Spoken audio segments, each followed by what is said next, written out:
Police arrest black woman without knowing. She was FBI director. What happens next is incredible. It was supposed to be just another quiet night, but when two police officers spotted a black woman alone in a parking lot, they decided she looked suspicious. No evidence, no reason, just a rushed judgment. The approach was aggressive. They didn't give her a chance to explain, handcuffing her right there in front of curious onlookers. To them, it was just another routine arrest, but they were making the biggest mistake of their careers. After all, that woman wasn't just any citizen. She was none other than the director of the FBI. And when the truth came out, everything changed. It was supposed to be just another ordinary night. Olivia Carter, a 46-year-old black woman, was leaving work after a long day. She was dressed casually. Jeans, a sweatshirt, sneakers, nothing that stood out. But for two officers patrolling the area, that was enough to raise suspicion. She unlocked her car in the parking lot when a bright flashlight lit up her face. "Hey, Mom," called one of the officers, approaching with his hand on his belt. Olivia frowned, clearly uncomfortable with the approach. "Good evening. Is there a problem?" The two officers exchanged glances. Ryan O'Connor and Michael Sanders had that look, the one that said they'd already judged the situation before she even spoke. "What are you doing here?" O'Connor asked in a cold tone. Olivia took a deep breath. She knew exactly what was happening. "I'm going home, officer." "ID and license," he demanded, lips tight with suspicion. She handed over her driver's license. The officers examined it for a few seconds, but didn't seem satisfied. "This your car?" Things were already getting out of hand. Olivia held back her irritation and gave them the vehicle registration. But they didn't just want to check her documents. They were looking for a reason to keep her there. "Where do you work?" Sanders asked, crossing his arms. "Government," Olivia replied without hesitation. The officers exchanged looks again. They seemed doubtful. That's when O'Connor reached for his belt, near his weapon. "Turn around and put your hands on your head." Olivia froze for a second. "What? Come on, don't make this difficult." She looked from one officer to the other. They had nothing on her, no accusation, no reason, just their own prejudice. "What's the charge?" she asked calmly. They didn't answer. Instead, Sanders pulled out the handcuffs, and before Olivia could argue, he grabbed her arm and cuffed her, right there in the middle of the parking lot. The cold metal tightened around her wrists. Her heart pounded, not from fear, but from indignation. As they placed her in the back of the squad car, she just watched. The officers thought they had arrested just another suspicious person, but in truth, they had just made the biggest mistake of their careers. Inside the vehicle, Olivia felt the cold grip of the cuffs. The car bounced slightly as they drove, but what really bothered her was the conversation happening up front. They had no idea who she was. "You saw her attitude?" O'Connor said, laughing. "She thought she could challenge us." "They always do," Sanders replied. "Think they're clever, but they never learn." Olivia closed her eyes for a moment. "They." The word echoed in her mind. She'd heard that kind of language before, over and over. But now she was experiencing it firsthand. The car drove through the lit streets of Washington, D.C. until it stopped at the station. As soon as they opened the door, Sanders yanked her out without the slightest care. "Move it!" he barked. Olivia said nothing. She just followed. She didn't want to escalate. She wanted to see how far they would take it. Inside the precinct, some officers raised their heads to watch the scene. A black woman in handcuffs being dragged by two white officers. No one questioned it. They led her straight to a small room, cold with white walls and an old table in the center. "Sit," O'Connor ordered, removing her cuffs. She rubbed her wrists for a moment, feeling the marks left by the metal. "Now tell me," Sanders began, pulling up a chair and sitting across from her, "what were you really doing in that parking lot?" Olivia looked at him, expressionless. "I already told you. Going home." "Home? And how do we explain you roaming around that area at this hour?" She let out a dry, humorless laugh. "I wasn't roaming. I was going to my car." The two officers exchanged looks as if they were dealing with a criminal. They wanted her to feel guilty for something she hadn't done. "Any prior record?" O'Connor asked. She crossed her arms. "Are you formally charging me with anything? We ask the questions here." Silence filled the room for a few seconds. Then Olivia leaned forward and asked calmly, "Let me ask you something. Did you even run my documents through the system?" Silence. Of course they hadn't. To them, Olivia was just another nobody. But that's the funny part of this story, because when they finally ran her information, everything would change. Time crawled in that stifling room. Olivia sat upright, composed, but inside, her indignation was burning. She wanted to see how far they'd go. "I'll check the documents," Sanders grunted and left the room. Olivia was now alone with O'Connor. He leaned against the table, arms crossed, studying her with a condescending look. "Why don't you just make this easier and tell us the truth?" She raised an eyebrow. "And what truth would that be? You might have a clean record, but that doesn't mean anything. I've seen people with spotless records hiding some pretty dirty secrets."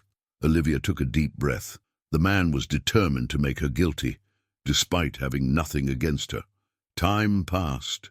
10 minutes, then 15, until Sanders returned, holding a paper in his hand. His face was pale. His expression had completely changed. O'Connor noticed right away. "What?" he asked. Sanders stammered. I ran her info." Silence gripped the room. "And?" O'Connor pressed. Sanders looked up at Olivia like he'd just seen a ghost. She's the director of the FBI." The world seemed to stop for a second. O'Connor blinked a few times, trying to process it, then gave a nervous laugh. No way. But Sanders simply handed him the paper with Olivia's information. There it was, the confirmation. The two officers stood frozen. Olivia watched their expressions change. The arrogance vanished. Panic set in. They had just arrested one of the most powerful public safety officials in the United States. And now they knew they were in deep trouble. The silence in the room was deafening. O'Connor held the paper with Olivia's data, reading it over and over as if hoping it would somehow say something else. This must be wrong," he muttered, swallowing hard. Sanders, once so confident, now stood still, his hand trembling slightly. They realized they had made the biggest mistake of their lives. Olivia, on the other hand, was completely calm. She watched the scene unfold with cold composure, saying nothing. She wanted that moment to burn itself into their memories forever. After a few seconds, O'Connor finally broke the silence. "Ms. Carter." His voice shook, the weight of her name heavy. "Look, there was a misunderstanding." Olivia kept her gaze fixed on him. "A misunderstanding?" she repeated, savoring the word. Sanders tried to recover. "Yes, ma'am, it was just a mistake. We didn't know who you were." That response made Olivia let out a short laugh. "Oh, so the problem wasn't the aggressive approach. It wasn't cuffing me without cause. It wasn't humiliating me in front of everyone. The problem was just that you didn't know who I was." The officers exchanged glances. They knew there was no way out now. O'Connor tried to reach out as if he wanted to undo everything. We can fix this. We can release you right now." But Olivia didn't move. She wasn't in a hurry to leave. She wanted to see how far this game would go. "And if I weren't the director of the FBI?" she asked. Leaning slightly forward, "What would have happened to me today?" The two remained silent. They knew the answer. She did too. O'Connor tried to justify himself. "Look, ma'am, we were just doing our job." Olivia raised an eyebrow. "Job? Since when does your job mean arresting someone without cause?" Sanders tried to intervene. "We can fix this." That was the last straw. Olivia stood, her gaze as sharp as a blade. "You think you can just fix this? You think you can handcuff and humiliate someone and then say it was a mistake and everything's fine?" The two officers seemed to shrink in her presence. The tables had turned, and now it was their turn to feel fear. The paper trembled in Sanders' hands. O'Connor, still in disbelief, reread Olivia's information as if trying to find a mistake. But there was none. They had just arrested the director of the FBI. The shock was written all over their faces. The men who just moments ago had treated her like a common criminal were now pale, their eyes wide with pure fear.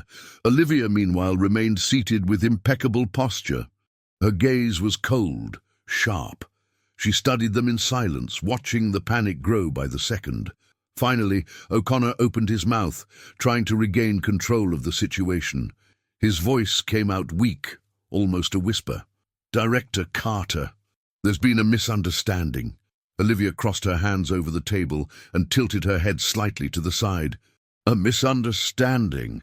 She repeated the words slowly, letting them hang in the air. She wanted them to feel the weight of the absurdity they had just uttered. Sanders, nervous, took a step forward. "Yes, ma'am. We didn't know who you were. If we had known, this would have never happened." "Oh, so that's it." Olivia let out a short, humorless laugh. "You mean the problem wasn't the aggressive approach? It wasn't handcuffing me without reason? It wasn't humiliating me in front of everyone? The problem was just that you didn't know who I was?" O'Connor cleared his throat and forced a smile. "Look, ma'am, we were just following protocol." "Protocol?" Olivia repeated the word mentally. That was always how they tried to justify the unjustifiable. She stood up slowly. Her posture now was intimidating. Her gaze pierced through the two men in front of her. "Then explain something to me. If I weren't the director of the FBI, what would have happened to me today?" The officers exchanged glances, but neither had the courage to respond. "I would have been taken to a cell, further humiliated, maybe even booked as a suspect for something." "I never did." The silence was deafening. They knew the answer. She did too. O'Connor tried again. "Look, ma'am, we were just doing our job." "Job?" Olivia took a step forward. "Since when does your job mean arresting someone without reason?" Sanders raised his hands in a gesture of surrender. "We can fix this." That phrase triggered something inside Olivia. Fix this. She felt a knot tighten in her stomach. How many times had she heard that word in similar cases? How many victims of violent stops never got the chance to fix anything because they were judged by the color of their skin before they could even speak? Her voice came out firm, sharp. "You think you can just handcuff me, throw me in a squad car, humiliate me, and then say it was a mistake and expect me to smile and walk away?" O'Connor opened his mouth to speak, but Olivia raised a hand, cutting him off. Now she was the one in control of the room. "No, not this time." The panic in the eyes of the two men was evident. They finally understood. The game had changed. And now it was their turn to feel fear. O'Connor and Sanders were completely paralyzed. The air in the room felt heavier, as if they had suddenly lost all the power they thought they had. Olivia remained standing, staring directly at them. Her expression was calm, but her eyes carried something the officers instantly recognized: authority. They were used to intimidating, but now they were the ones cornered. The silence was broken by Olivia. "What's the name of your immediate superior?" O'Connor hesitated. "Ma'am, please, we don't want any trouble."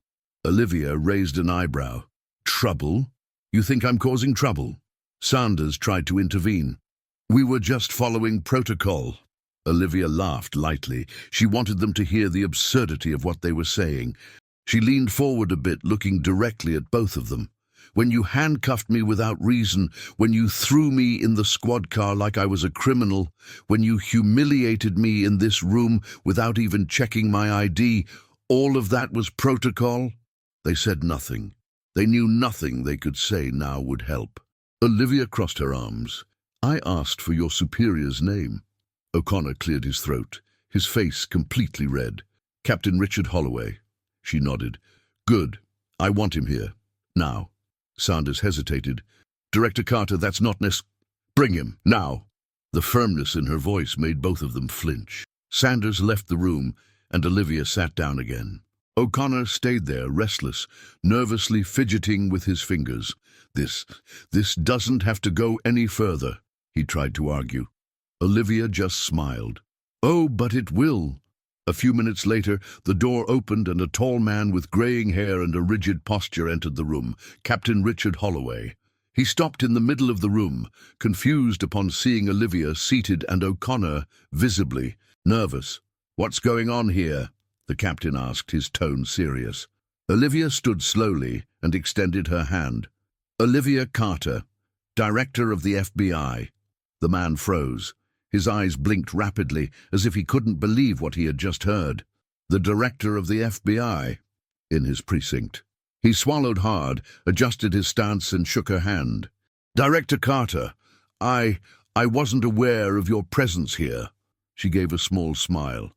"Of course not, because 2 of your officers decided to arrest me without cause, before even checking my identity." The captain's expression changed instantly. Now he understood the gravity of the situation. He looked at O'Connor, who lowered his head. "Is this true?" he asked coldly.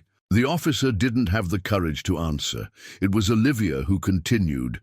"Before you respond, Captain, I'll tell you exactly what happened." And then, calmly and in detail, she recounted everything: the unjustified stop, the prejudice masked as suspicion, the handcuffs, the humiliation, and the fact that it all could have ended far worse if she weren't who she was. The silence that followed was almost unbearable. Connor and Sanders were devastated. They knew there was no way out. Holloway looked at them and took a deep breath. "Consider yourselves suspended immediately." The officers widened their eyes. "Captain, please." Sanders tried to argue immediately. Holloway repeated, now more firmly, "Immediately." Olivia watched everything closely. That wasn't the end yet. "Captain, I want full reports on the backgrounds of these 2. I want to know if there have been any previous complaints against them. And I guarantee that this case will be reported directly to the Department of Justice." The panic in the officer's eyes was instant. Connor, desperate, took a step forward. "Ms. Carter, please, I have a family."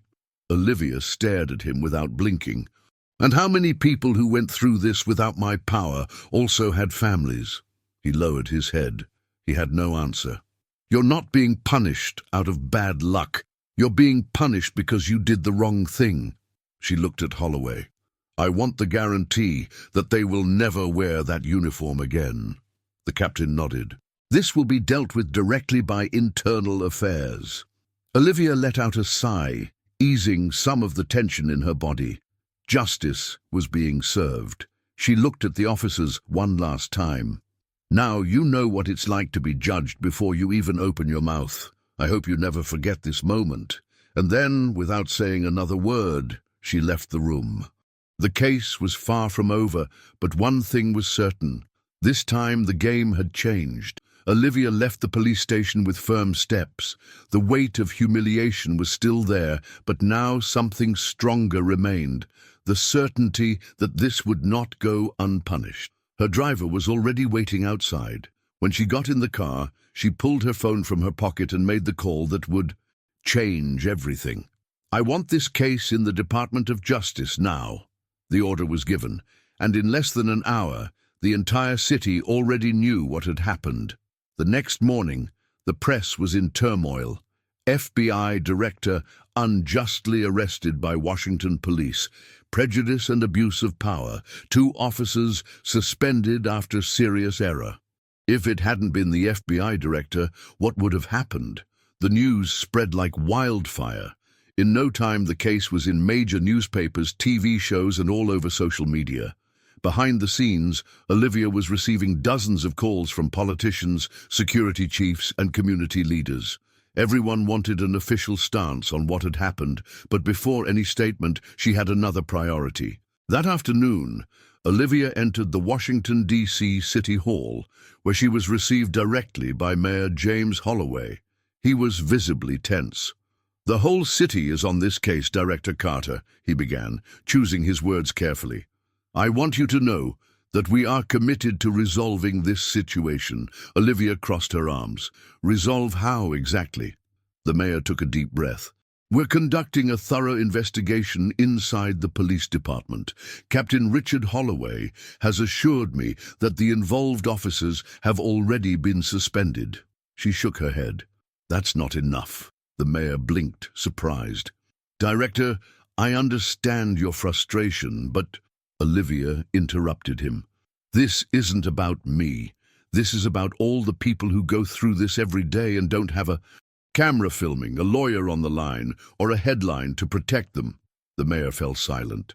This case can't end with just 2 suspensions. We want real changes. He sighed and ran his hand over his face. What exactly do you suggest, ma'am? Olivia leaned forward slightly. I want a complete review of police approach protocols. I want mandatory training on racial bias for every officer in the city. And above all, I want these 2 officers to face justice. The mayor closed his eyes for a moment. He knew he couldn't avoid it. The public pressure was too great. Finally, he nodded. We'll do what's necessary. Olivia fixed her gaze on him. I hope so, because if nothing changes, I will personally make sure this case is not forgotten. The mayor swallowed hard. He knew that woman didn't make empty threats. Meanwhile, at the police station, Connor and Sanders were completely ruined. Both were officially suspended and under investigation for abuse of authority and misconduct. The press surrounded them. Reporters knocked on their doors. The whole city wanted an explanation, but now no one wanted to hear them. That night, Connor looked at his phone. He had received more than 50 calls from unknown numbers. He knew exactly what it was. His career was over. He thought about everything that had happened, how his own arrogance had destroyed him. For years, he saw himself as the ultimate authority. But now, he was nothing more than an example of what happens when abuse of power is finally exposed. And the truth was simple. He would never wear that uniform again. Olivia Carter's case became a national phenomenon. Social media exploded with discussions about police abuse of authority. The hashtag Justice for Olivia was trending, and TV shows debated the topic relentlessly. But for Olivia, it wasn't about her. She knew the real issue was much bigger, and now she had a unique opportunity to make a difference. 3 days after the incident, Olivia held a press conference at FBI headquarters. The room was packed. Cameras broadcast live to millions of people. Everyone was waiting to hear what she had to say. She stepped up to the podium with the same firm posture as always, no anger in her expression, only determination. She took a deep breath and began. 3 days ago, I was a victim of abuse of authority. The room fell into absolute silence.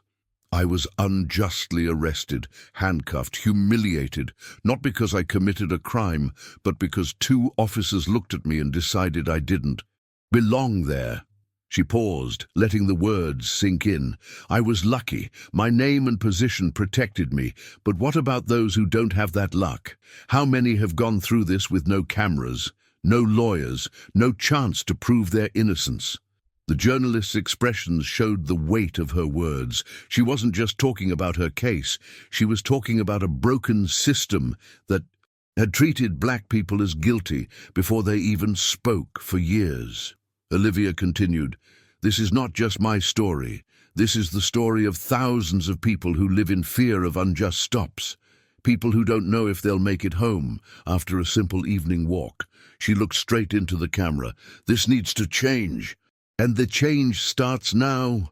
The room erupted in applause. Public pressure forced the government to act. In the following weeks, changes began to occur in public security policy. Mandatory anti-racism training for all officers, full review of police approaches, the creation of an independent committee to investigate complaints of abuse. Olivia's voice became a symbol. She received invitations to speak, meetings with political leaders, and even international recognition for her fight against injustice. But for her, it wasn't about fame. It was about ensuring what happened to her wouldn't happen to anyone else. Days passed, but the impact of Olivia's case kept growing. The city of Washington, D.C. was different. The streets were filled with peaceful protests, demanding justice and real change in the police system. People were no longer willing to accept abuse in silence. And at the center of it all was Olivia Carter. She never wanted to be seen as a hero, but like it or not, she had become a symbol of resistance and justice. 3 months after the incident, the 2 officers were formally tried. The charges: abuse of authority, racial discrimination, and misconduct. Their defense tried to argue. They claimed they didn't intend to harm anyone and that they followed protocol. But that day, protocol didn't save them. The evidence was overwhelming. The entire country followed the case closely. And when the judge finally delivered the verdict, the decision was clear. Both were officially dismissed from the police force, sentenced to community service, and permanently banned from working in public security. It was the end of the line for them. Connor and Sanders left the courtroom with their heads down, surrounded by reporters and cameras. The shame was public, and for the first time, they felt the weight of what they had done. Meanwhile, Olivia remained firm in her purpose. She was called to meetings at the White House to discuss new security policies. She became an international reference. She wrote a book about justice and inequality, which became a bestseller. But above all, she remained at the FBI, fighting for real change.